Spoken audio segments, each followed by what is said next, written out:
E aí, gente, a música de hoje é uma música um pouco difícil de entender, um pouco polêmica também, e foi por esses motivos que eu resolvi falar da história dela, tá? É uma música que as pessoas usam muito em várias situações, mas que eu acho que elas não sabem muito bem o que ela significa, tá? Então a música de hoje é Hallelujah. Bom, se você não me conhece, meu nome é Karina Estrela, que eu falo de inglês e rock and roll. E toda quinta-feira eu falo da história da música e lá no canal do Hebron ele faz a tradução. Então depois que você terminar de assistir esse vídeo aqui, vai lá no canal dele que ele fez a tradução da letra completa. Primeiro eu quero falar que essa música tem várias versões, várias regravações na verdade. E duas versões oficiais. A primeira é a do Leonard Cohen, que foi ele que escreveu essa música, ela foi lançada em 1984. E a segunda foi lançada em 1994 pelo Jeff Buckley, que foi uma outra versão, ele incluiu mais algumas estrofes aí. Então eu vou fazer a análise da versão do Leonard Cohen, que foi a primeira, e depois vou falar um pouco das estrofes que o Jeff Buckley incluiu. O que significa a palavra Hallelujah? Bom, essa é uma palavra de origem hebraica, que significa louvar com alegria. Nas tradições cristãs, a gente usa a palavra aleluia e significa louvar a Deus. No judaísmo, Hallelujah é usado para começar e terminar os salmos. Então você vai perceber aí na letra da música que ele começa e termina as estrofes falando Hallelujah. No início da música, ele fala sobre o rei Davi. E Davi tinha uma habilidade musical acima da média. Ele menciona na música aí o acorde secreto que deu a ele o acesso à corte real.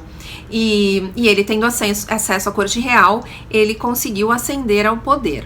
E o mais curioso é que logo em seguida ele fala sobre a progressão harmônica da própria música, de Hallelujah. Ele canta o seguinte, eu vou ler aqui. It goes like this.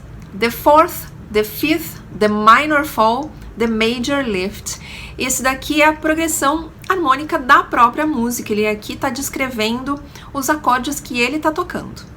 O que ele faz aqui é tirar da música esse papel divino, espiritual, e colocar o músico no papel de artesão. Ele usa todas aquelas ferramentas que ele tem para criar alguma coisa bonita, uma coisa divina, né? Vou usar essa palavra de novo, mas não é uma grande inspiração, não é um trabalho ali de artesão, que você pega as letras, os acordes e transforma aquilo em uma coisa mais especial. No segundo momento da música, ele começa a falar de luxúria e traição. Ele começa falando da história de Davi e Batseba. Davi viu Batseba tomando banho, se apaixonou por ela, ela era uma mulher casada, o marido estava na guerra, e eles cometem um adultério, enquanto o marido dela está na guerra. Esse foi o primeiro pecado. E aí, logo em seguida, ele toma uma decisão para colocar o marido dela numa situação que ele fatalmente seria morto durante a guerra. E esse é o segundo pecado. Logo em seguida, na música, ele fala da história de Sansão e Dalila, que também é uma outra história de traição. Sansão tinha, assim, superpoderes. E depois que ele se casa com a Dalila, ela corta o cabelo dele e ele perde os poderes.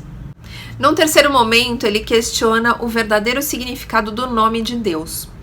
Isso é uma referência ao segundo mandamento que diz: não tomarás em vão o nome do Senhor.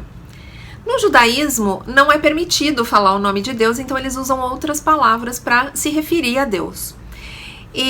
Mas existem algumas correntes de estudo aí que dizem que é uma palavra impronunciável, por isso que eles não usam. E ele termina a música fazendo uma reflexão, falando que ele fez o melhor que ele pôde, falando das próprias falhas. Aqui é uma busca por redenção mesmo. Essa última estrofe termina a versão do Leonard Cohen. Algumas pessoas dizem que essa música é um salmo contemporâneo, tá? Então, até aqui é a versão original, foi o que o Leonard Cohen escreveu. Mas existem algumas estrofes a mais aí que o Jeff Buckley adicionou e eu vou explicar para vocês. Esses versos adicionais, eles se distanciam um pouco da mensagem original ali do Leonard Cohen, que era uma mensagem espiritual. Aqui ele tá falando de uma memória de um relacionamento, do momento que esse relacionamento funcionava. Num determinado momento ele diz que a respiração do casal entoava como um aleluia. Então, se distancia um pouco, continua fazendo referências bíblicas, mas não é exatamente a mesma mensagem. Eu sei que a maioria das pessoas não buscam o verdadeiro significado por trás da música e acabam deduzindo algumas coisas aí e passam um pouco de vergonha. Eu falei sobre isso no vídeo de Last Kiss, eu vou até deixar o card aqui pra vocês. Mas essa música, as pessoas se apegam muito ao aleluia, à melodia, e acham que é uma música de louvor. Essa é uma música que fala sobre questionamentos de fé, de religião, de espiritualidade. Esse é o tema da música, não louvor. Se você quiser se aprofundar um pouco mais, eu vou deixar aqui na descrição um link de uma das pesquisas que eu fiz. É um texto bem grande e ele tá todo em inglês. Se você quiser ler, é bem interessante, eles detalham um pouco mais a história da música. E existe também um livro que também se aprofunda muito mais no tema dessa música. Eu vou deixar aqui a imagem para vocês.